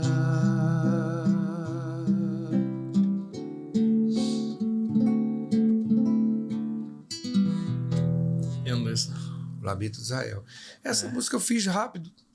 Agora, essa música, ela surgiu da minha observação de 2 versículos bíblicos, do entendimento de como eu deveria unir esses 2 versículos. Primeiro foi Gênesis 12:3, quando eu ainda não tinha nenhuma ligação com Israel, apenas a curiosidade de conhecer a origem da minha fé. E eu me deparei com Gênesis 12:3, Deus falando assim: abençoarei, falando com Abraão. Abençoarei os que te abençoarem, amaldiçoarei os que te amaldiçoarem, e em ti serão benditas todas as famílias da terra. Quando eu li esse versículo, eu pensei, se eu obedecer o princípio desse versículo e abençoar Israel, será que eu vou ser alvo dessa bênção que Deus está prometendo? Vou testar. Vou fazer uma música para Israel. Só que ali já era Deus trabalhando na minha mente. Ele queria que eu fizesse essa música. Ele queria que houvesse um entendimento dos cristãos de quem são os judeus. Que na época existia uma separação muito grande. A gente pensava neles como se eles servissem a outro Deus. É outra religião, é outro credo. E ali, Deus usou essa música para criar um tempo em que os cristãos olhassem para os judeus como seus irmãos. Porque eles são irmãos nossos, né? Sim. São irmãos que não creem no Messias que veio, mas são do mesmo pai. São irmãos teimosos, como eu gosto de falar.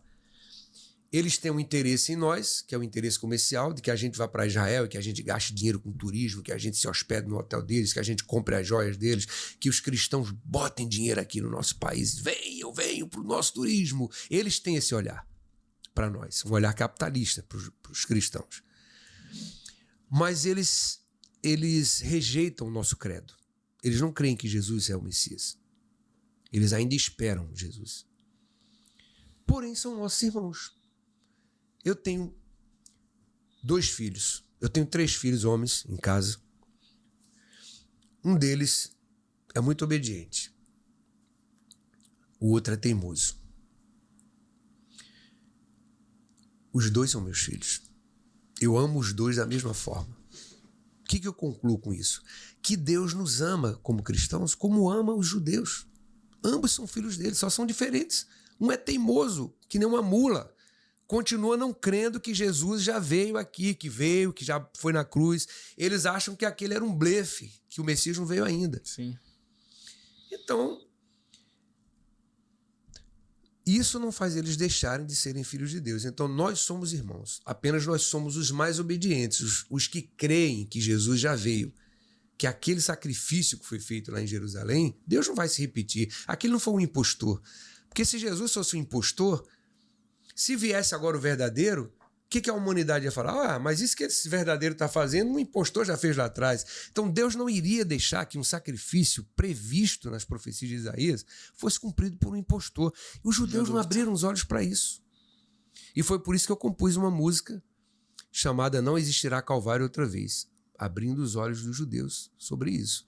Que Deus não vai deixar que um impostor tenha durante 2000 anos enganado a população mundial como um blefe, entendeu? Jesus já veio. Agora, o fato deles não crerem não os retira da condição de serem filhos de Deus como nós também somos. Então somos irmãos. E essa música, O Lamento de Israel, ela começou a fazer ministérios olharem para os judeus de forma diferente. Olha. E depois dessa música, foi até de uma forma equivocada, e a gente vê isso muito hoje, foi introduzido nos cultos elementos do judaísmo, que não há necessidade disso. Muita chofar. Para que chofar? Às vezes a pessoa está tocando chofar na igreja, não sabe nem o que está tocando, só está soprando lá, não sabe o toque que está fazendo. Tudo aquilo tem um significado. Os toques de chofar têm significados. E a gente não precisa trazer esses elementos para dentro da igreja cristã. A gente não precisa disso. É uma coisa desnecessária.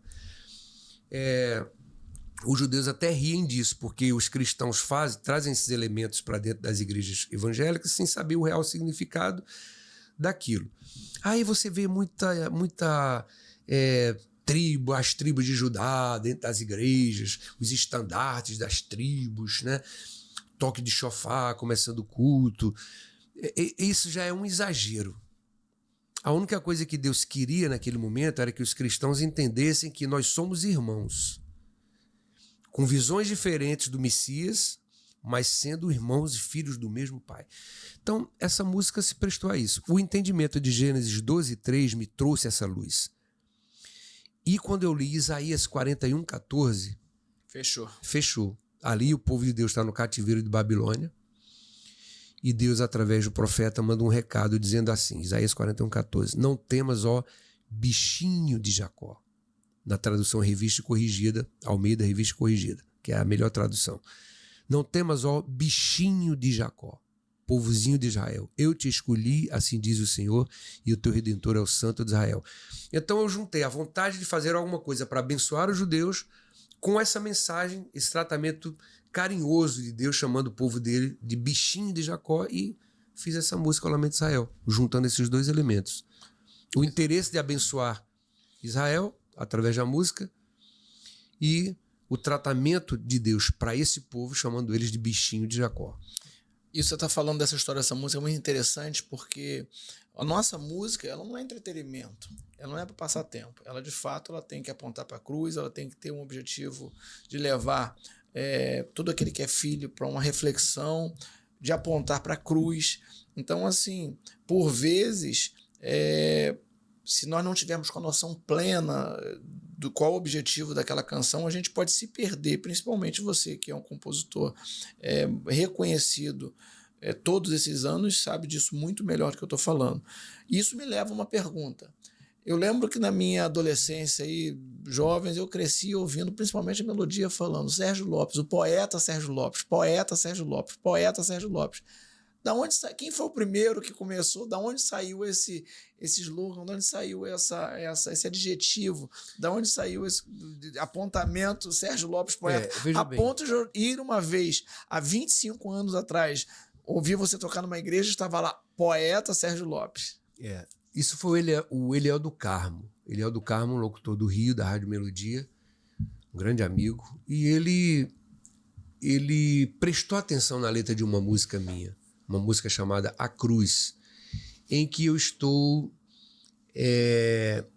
tive uma visão poética da cruz como sendo uma criação de Deus, a madeira, a árvore, é uma criação de Deus, e agora a árvore é cortada, talhada, lapidada, sem poder manifestar a sua vontade,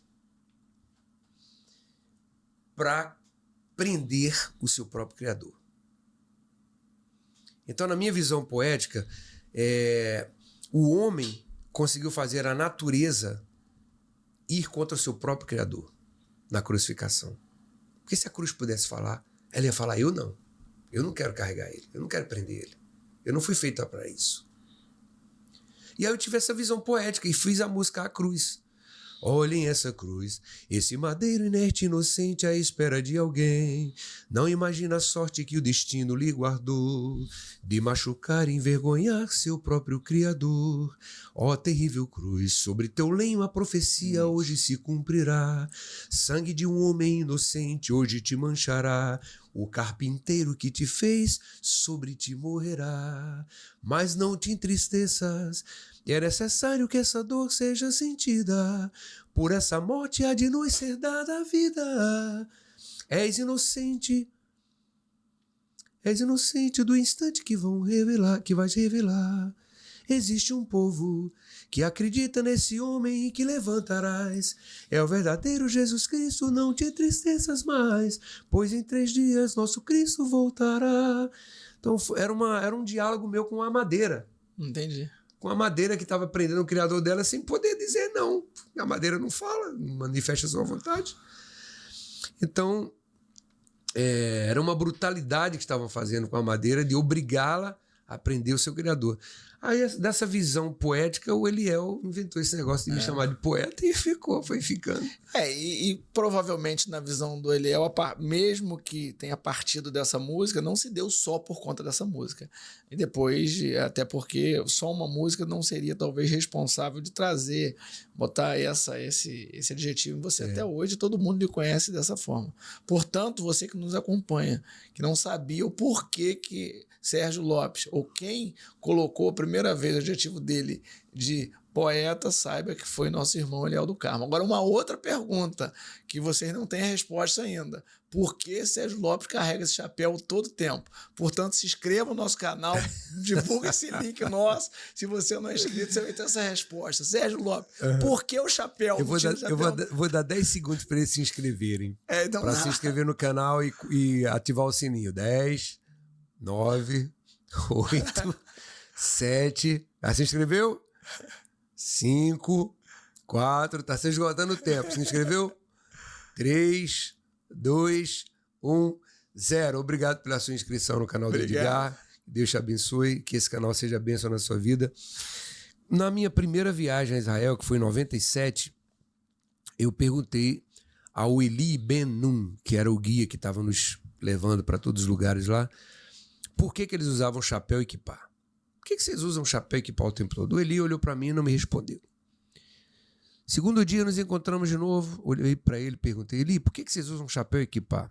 Ele olhou para mim e não me respondeu. Fiquei perguntando a ele todo dia. No último dia, quando a gente já estava indo para Roma para voltar para o Brasil, aí ele perguntou, você quer saber mesmo por quê? Claro, eu estou te perguntando desde que cheguei. Veja bem, o chapéu serve como uma delimitação para nós do nosso poder comparado ao poder de Deus. Desse chapéu para baixo está tudo que nós somos nessa vidinha aqui. Por mais rico que nós possamos ser, por mais prósperos que nós possamos ser, nós somos essa chapinha daqui para baixo, esse pedacinho de carne. Acima do nosso chapéu está a infinitude, a soberania do poder de Deus sobre nossa vida. Olha para cima e vê se você consegue ver o fim. É assim que nós enxergamos Deus. E o chapéu serve justamente para nos lembrar, o chapéu e o kippá, que nós, por mais que sejamos nessa existência aqui, não passamos disso que está sobre nossa cabeça. Temos que observar quem é maior que nós. Eu achei aquela explicação interessante e quando eu cheguei no Brasil, fui fazer uma homenagem para os judeus, agora que eu sabia porque eles usavam chapéu. Aí fui fazer um programa da Record, Gospel Online, e me vesti como um rabino. Botei aquela roupa preta, camisa preta, branca por baixo, chapéu preto, o sapato preto, igual um rabino. E gravei a música O Lamento de Israel, que foi essa que eu fiz para abençoar Israel. E desde que eu apareci naquele programa como um judeu, na semana seguinte, a produção do Gospel Online me pediu para repetir, porque as pessoas estavam passando e-mails para a produção da Record pedindo para repetir, porque elas não tinham visto e tal. Aí, por 5 sábados seguidos, eu tive que me apresentar daquele jeito. E aí, dali para frente, eu com a agenda lotada de show pelo Brasil inteiro, onde eu chegava, trouxe chapéu. E toda vez que eu ia cantar essa música, eu tinha que botar o chapéu. Aí acabei deixando o chapéu ficar. Aí que fazia o show todo de chapéu logo. Comecei a comprar chapéu para tudo que é cor de roupa. E cheguei a ter, sei lá, uns 15 chapéus. Chapéu é uma coisa cara. Sim. Esses chapéus que eu uso, esse aqui é um chapéu mais informal, mas os chapéus que eu uso nas apresentações é um chapéu pelo de lebre. É um chapéu caro porque antigamente se matava lebres para fazer chapéus com pelo de lebre. Hoje isso é proibido. Então hoje as lebres são criadas e quando elas morrem naturalmente, ao invés de enterrarem, eles tiram a pele para fazer o chapéu. Mas eles não fazem mais, não criam mais com esse intuito, né? De matar o bichinho para tirar o pelo para fazer o chapéu. Esperam ele morrer. Então, um chapéu desse custa, sei lá, R$1.500. E eu tinha, sei lá, uns 15 chapéus em casa, todos pelo de lebre. E virou uma marca, Sim. Virou um hábito, né? Tem chapéus mais baratos também, que também são muito bonitos. São chapéus de lã, feitos de lã. Outros são feitos de feltro, que tem uma duração menor. O feltro ele não pode ver água. Se ele vê água, ele se deforma todo. Já o pelo de lebre, você pode sentar em cima dele, depois ele se arma de novo todinho. Já teve eventos de eu carregar o chapéu na mochila. E chegar no aeroporto sem chapéu e o pastor falar, trouxe chapéu não? Eu falei, trouxe. Tá onde? Tá na mochila. Como assim? O chapéu tá na mochila, a mochila toda apertada nas minhas costas, o chapéu tá aí dentro? Tá, eu puxava o chapéu todo enrolado lá. Quando eu armava ele de novo, ele ficava prontinho. E isso você só consegue com pelo de lebre. E você usa o chapéu no dia a dia? Esse aqui é do dia a dia. É do dia a dia. Esse aqui eu uso toda hora. Então você Só não durmo de chapéu. É lógico, mas saiu e já botou o chapéu. Saí já botei o chapéu, isso aí. Ô Sérgio, você estava me falando do chapéu e falou do ensinamento e tocou na... Mas eu não tenho problema nenhum de mostrar a minha calvície, sem chapéu. Para você que está vendo. Até isso no podcast do Edgar você consegue ver. No podcast do Edgar tem um Sérgio Lopes sem chapéu. Vai lá que ele tirou o chapéu para o Edgar lá. Aí, ó. A gente vai ver ele sem chapéu. Então fotografa aí. Legal, muito bom. Sérgio, você falou em chapéu, falou em cabeça, agora mostrou também a calvície como a minha. E aí, inevitavelmente, a gente lembra... Eu vou te dar um chapéu de presente. Eu gosto de chapéu. Não, o seu é 57. Eu acho que é o seu número. É? 57. Eu vou te falar o número certo que eu tenho lá. Eu gosto de chapéu, hein? Uhum. Experimenta esse aqui. Esse aqui é um 56. Esse aqui é um... Deixa eu ver. Gente, até isso vocês vão ver aqui. Sérgio Lopes me dando o chapéu dele para me experimentar, hein? Olha só, hein? Certinho. Certinho? Certinho. Então é 56. Olha que beleza, hein? Até isso, estão vendo aqui. Olha para a câmera para te fazer um print também. Até isso vocês vão ver aqui, hein? Sérgio Lopes me dando o chapéu dele, hein? Você ficou bem, cara. Olha lá. Experimentar. Eu uso chapéu normalmente. Chapéu. Você usa lá na sua fazenda? Na fazenda eu uso lá. Vacas, no dia a dia, lá a gente usa lá. Ô, Sérgio, a gente caminhando no final, tem uma outra coisa também que eu queria entender como que você, com essa larga experiência que tem na música evangélica, na música cristã, percebe esse comentário meu e vê se ele tem algum sentido. A sua música, ela é uma música radiofônica, uma música assim, ela tem uma característica diferente do que uma música para um momento de louvor e adoração inicial de um culto. E isso é muito bom porque eu sei a igreja que você frequenta, você sabe que eu frequento, e a gente lida muito bem com isso. A gente lida muito bem com o teu estilo de música. Porém, em contrapartida, eu percebo, e eu não sei se eu tenho total sentido, não tenho total certeza do que eu estou falando, e por isso estou perguntando a sua opinião, a forma que se lida com rádio hoje, por mais que tenha Spotify e outras coisas mais, mas é diferente daquela época. Eu lembro da minha casa que a gente dormia com o rádio ligado. O rádio lá em casa não desligava, ele ficava ligado 100% do tempo.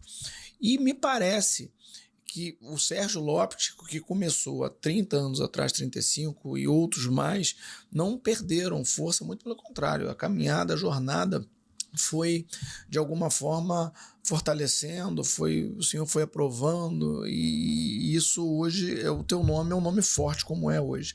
A pergunta é a seguinte: para quem está começando hoje, porque a gente fala para muitas pessoas que estão começando agora, se converteram agora, pessoas que estão idealizando seu sonho, seu projeto, e começa, de alguma forma, a mirar em algumas referências. Você acredita que essa música, com essa característica, com a mudança de comportamento das igrejas, ela vai continuar tendo espaço ao longo dos anos? que o nome Sérgio Lopes, que o nome Álvaro Tito, que o nome outros mais que surgiram, que ele tem o teu espaço e vão solidificar em alguns anos mais, isso a gente não tem dúvida. Mas com essa mudança que tem no comportamento da música, essa música com essa característica, como a sua música, você acredita que ela vai continuar sempre tendo espaço, até por conta da robustez, como eu falei, da linha poética, do todo o trabalho que está envolvido da música? Você acha que há uma chance, num tempo tão volátil que a gente está vivendo, com músicas, inclusive não só no meio evangélico cristão, não, também no meio secular? Ou você acha também que ela tende a ter menos espaço daqui a uns anos? Tende a ter menos espaço, e vou te falar que a minha música, ela é uma exceção à regra. Ela é uma exceção à regra. Porque pessoas que têm o mesmo estilo que eu, de cantar músicas reflexivas, essas pessoas não têm mais espaço. E eu leio isso perfeitamente a partir do que se vende hoje com relação a livros. Hoje você não vê livro de poesia nas livrarias, você vê livro de autoajuda. Livro de autoajuda, livro de gente que fez sucesso e escreveu um livro para mostrar como chegar ao sucesso. Você vê muito isso. E principalmente a autoajuda.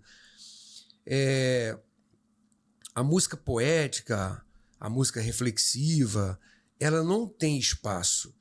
Eu me vejo como uma exceção à regra. E não sei por que eu sou essa exceção à regra. Sinceramente, eu não sei. Se eu investir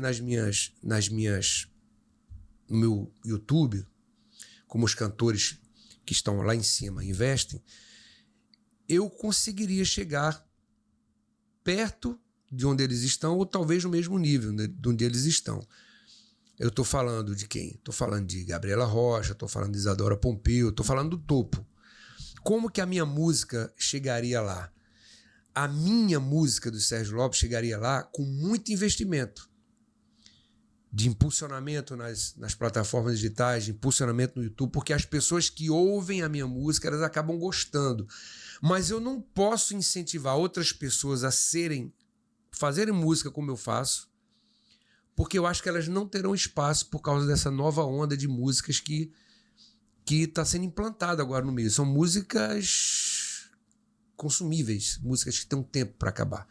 Uma música que durante 3 meses ela fica no auge, depois vinha outra, atropela aquela, e assim, daqui a pouco ninguém lembra qual foi a música que fez sucesso há 4 anos atrás, há 3 anos.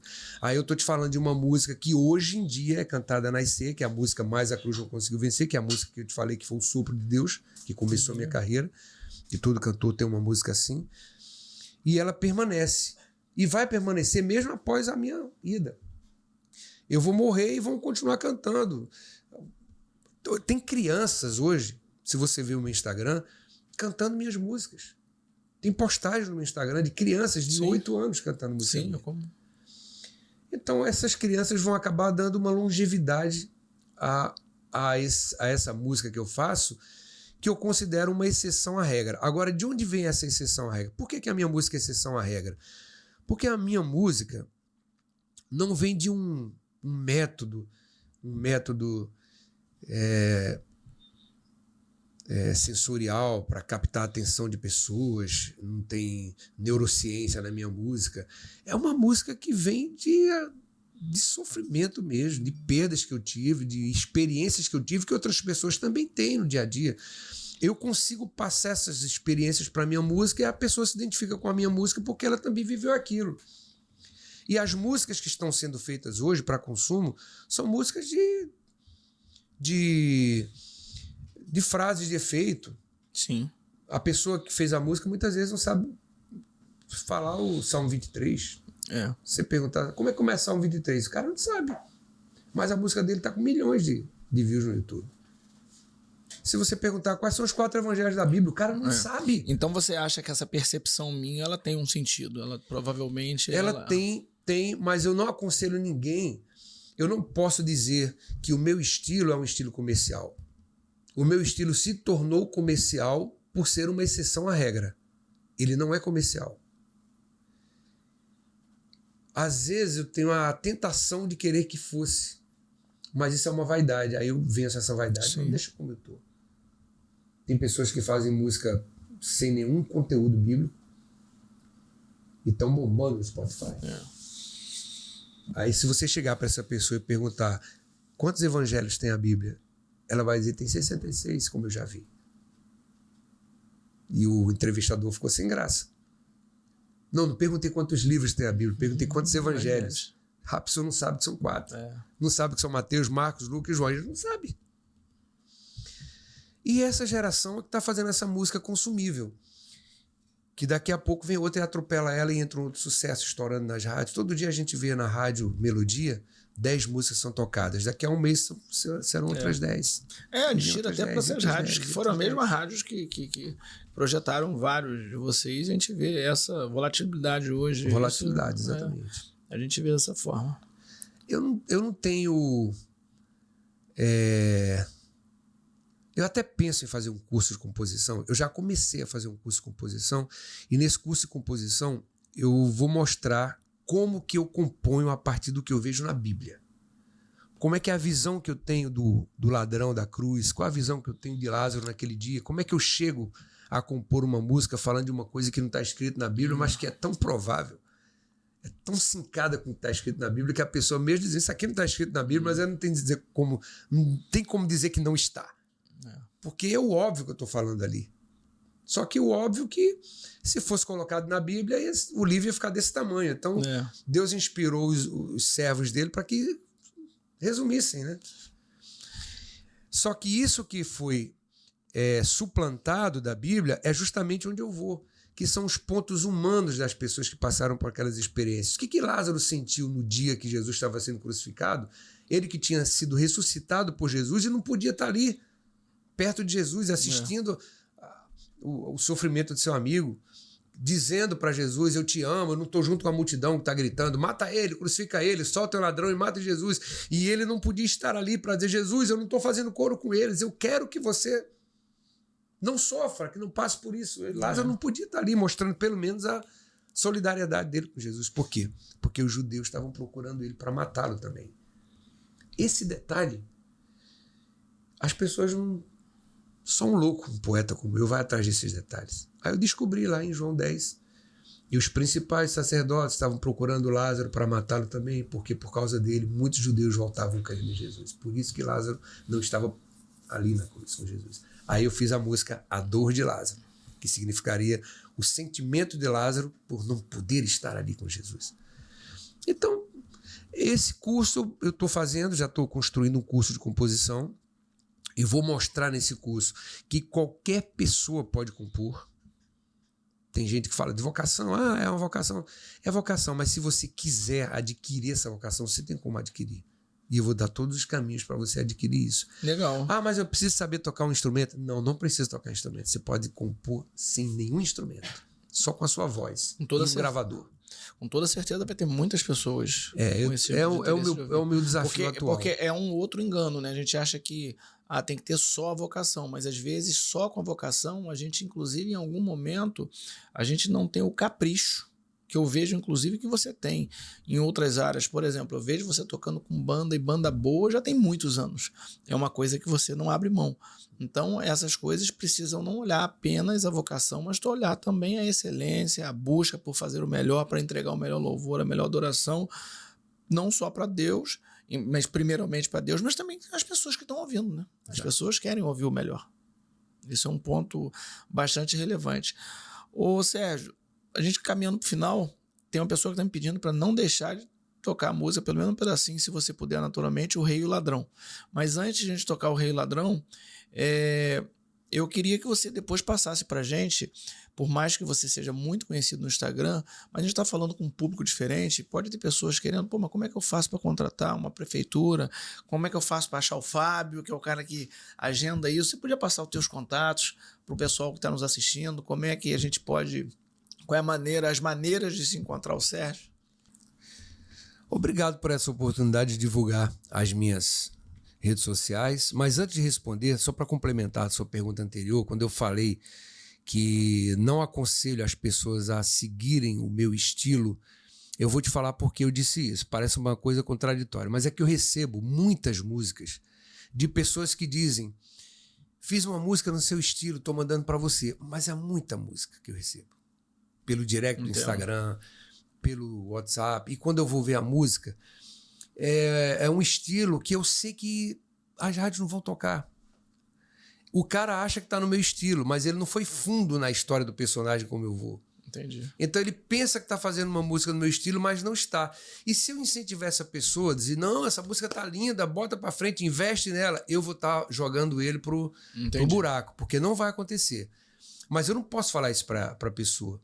Então é um estilo que eu não posso incentivar as pessoas a seguirem, porque eu vou acabar condenando essas pessoas a não terem espaço no rádio. Não terem espaço no YouTube, não terem espaço em lugar nenhum. Por isso que ele é um estilo. Por isso que eu me considero uma exceção à regra. Que só Deus explica. Isso aí. Por que no meio dessa profusão de músicas modernas, contemporâneas, ajustadas para um novo tempo de consumismo, a minha continua seguindo o seu caminho. Porque Deus tem os mistérios dele. Nem eu sei por quê. Sem dúvida. Né? Agora, eu tenho um site muito bom, que é o sergiolopes.com.br, onde estão as partituras das minhas músicas do ensaio, que é o vídeo novo do YouTube, Sérgio Lopes, o ensaio. Tem também formas de entrar em contato, consultar a agenda, tem fotos, vídeos, né? Tem partituras também. Eu fiz um show recentemente com Big Band, na Lona Cultural de Vista Alegre. Então eu contratei um pessoal para filmar aquilo ali. E no dia 7, 8 e 9 de outubro eu vou estar editando isso num estúdio lá de Bom Jardim, perto de Nova Friburgo. Ah, legal. Vai ficar muito legal. E vai ser Sérgio Lopes Big Band. E as partituras para Big Band estão no meu site também, sergiolopes.com.br. Estão sendo disponibilizadas lá. No Instagram, que é a rede social que eu sou mais presente, é Sérgio Lopes Poeta, @ Sérgio Lopes Poeta no Instagram. Facebook, Sérgio Lopes Oficial. No YouTube, Sérgio Lopes Oficial também. E o telefone de contato do Fábio Sobreira, que faz o meu agendamento, é 21 98174 4912. Rio de Janeiro, 21 98174 4912. É o contato para agendas. Eu acho que já falei tudo, né? Falei o Zap, falei o Instagram, Facebook, o YouTube falei também. O YouTube, Sérgio Lopes Oficial, falei, né? Falou. Inclusive do YouTube, nós estamos um trabalho muito bom lá, só para... Você podia falar um pouquinho do ensaio, que tá indo muito bem aquele trabalho lá, e eu tive a oportunidade de assistir ele todo, tá fantástico, né? Eu resolvi juntar nesse vídeo, que na verdade é um filminho pro YouTube, que a gente seccionou música por música, mas tem o ensaio completo, que foi onde eu reuni os músicos que participaram dos meus principais trabalhos, desde o início até hoje. Fui buscar esses músicos de destaque, que gravaram, por exemplo, músicas como Brilhante, que foi citado aqui, músicas como Parão de Vãs Aves, Frente ao Mar no Crepúsculo, Eu Pude Contemplar, O Lamento de Israel. Peguei toda essa galera que participou do início da minha carreira até hoje e chamei todo mundo. O Pedro Braconô, que era o tecladista do Rebanhão, que hoje também é o tecladista do Rebanhão, que era o quê? É o tecladista do Rebanhão, que também é produtor. E fizemos esse vídeo chamado O Ensaio. E já estamos agora preparando o Sérgio Lopes Big Band, que eu mencionei, que vai ser a novidade. Te convido também a, depois de se inscrever no canal do Edgar, também lá no meu canal, Sérgio Lopes Oficial no YouTube. E acho que basicamente isso. Que você me deu a oportunidade de falar, acho que falei muito tudo bom. aqui. Sérgio, o que você toca pra gente aí? O Rei e o Ladrão, né? O Rei e Ladrão, pediram aqui, é muito bom. Dá uma palhinha dela pra gente aí. Meus olhos estão cansados e marcados pela dor. Não me importava mais a vida sem qualquer valor. Humilhado em uma cruz, vendo ódio em cada olhar. Só queria ter mais uma chance de recomeçar.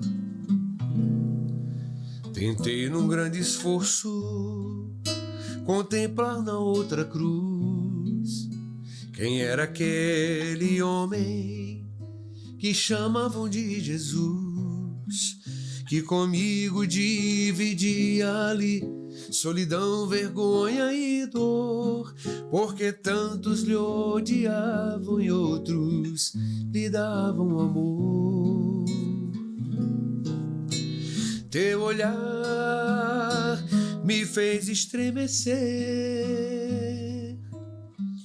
e crer que ali estava o próprio Deus. Pude esquecer minha dor. Tinha ao meu lado um rei, morrendo por falar de amor.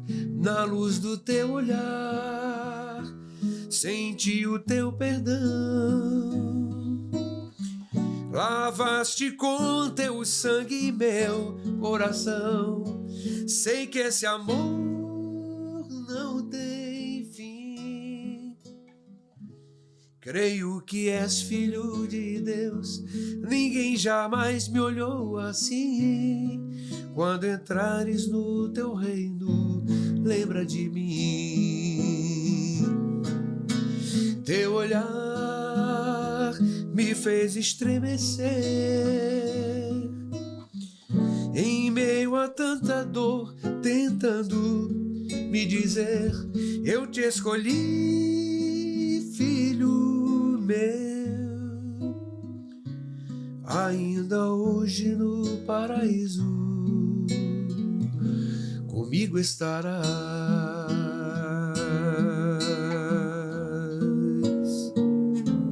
Comigo estarás.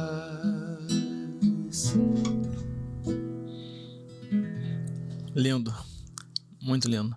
Sérgio Lopes, eu queria te agradecer, né? Eu me sinto honrado de receber você aqui na minha mesa, você que te acompanha há tantos anos e não esperava. Anos depois, agora eu estou tendo o privilégio de estar aqui, batendo esse papo, esclarecendo e sendo abençoado. Deus abençoe a sua vida, o seu ministério, continue te usando para que a tua música continue tocando corações. E Amém. Você continue levando pessoas para o caminho da cruz. Amém. Muito obrigado. Tá? Obrigado, Edgar. Um abraço a você aí, que se não se inscreveu ainda, se inscreve aí agora. Um abração. Você que nos acompanhou até aqui, depois do pedido do Sérgio Lopes, o pedido dele vale muito mais do que o meu, né? Obrigado. Até a próxima. Deus abençoe a sua casa e o seu coração.